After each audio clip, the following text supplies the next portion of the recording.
কোথায় কোথায় আমার সঙ্গে কথা হলো যে আমাকে বরকর্তা হিসেবে নিয়ে যাবে? তা না, ওরা সবাই চুপি চুপি চুপি চুপি চলে গেল। এটা ইনসাল্ট। কেন কেন কেন- কেন এই কেন? দাদু তুমি তুমি রাগ করো না দাদু। বাবা বাবা তুমি রাগ করো না বাবা। রাগ করবো না, রাগ করবো না কেন?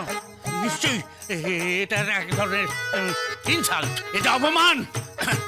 এই আলু দাদা, এই আলু বলছি কোনো মানে নাই। ধ্যাৎ, এই আলোক রঞ্জন চ্যাটার্জিকে অপমান করার অধিকার কে দিয়েছে? হু! যখন আমি গিয়ে গাড়িতে গিয়ে বসলাম আর ওই হামলার বরযাত্র স্বামীটা আমাকে পেছন থেকে ডাকলেন, বাবা।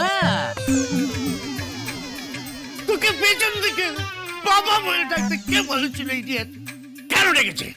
কেন পিছু ডেকেছে? যেই কৌশল্যা শুনলো যে পিছু ডেকেছে, অমনি আমাকে বললো, দেখুন আপনাকে পিছু ডেকেছে, আপনি আর বরকর্তা হিসেবে যেতে পারবেন না। আর আমি যেতে পারলাম না, ওরা ছেড়ে চলে গেল। ওই কচি ভোদা আর তোর ওই অপগণ্ড স্বামীটা এসবের জন্য দায়ী। ঠিক করছে নচ্ছারটাকে চাপকে সোজা করে দিই। ও বাবা, বাবা রাগ করো না, তোমার বয়স হয়েছে তো, এইভাবে উত্তেজিত হও না। উত্তেজিত হবই। গড়গড়টা দে, মনটা একবার ঠিক নেই। সবাই আমাকে ছেড়ে চলে গেল। ভাবলাম বাসরে থাকবো, গান গাইবো, একটু নাচবো, আর ছোট ছোট মেয়েরা থাকবে, তাদের সঙ্গে রাধা কৃষ্ণ লীলা করবো। তাহলে আমার কি হবে? তোমার মুখটা কি সুন্দর, আমি বলবই বলবো। ও মা, আপনি আপনি জাননি? কি করে যাই?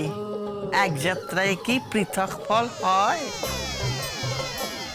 আপনি যেই গাড়ি থেকে নেমে এলেন, আমারও মনটা কেমন উহু উহু করে উঠলো। ভেবে তো ছিলাম যাব বিয়ে খেতে, কিন্তু যেখানে নেই, মানে যেখানে আলো নেই, সেখানে সবটাই তো অন্ধকার। তুমি আমাকে আলো বললে, সারা জীবন সবাই আমাকে আলু বলে এসেছে, তুমি আমাকে আলো বললে? আমি আলু বলতে পারবো না, ও কথা আমার মুখ দিয়ে বেরোবে না। আপনি তো একবার তাকিয়েও দেখলেন না আমি সেই বালুচরিটা পরেছিলাম, কেমন লাগছিল। সুন্দর,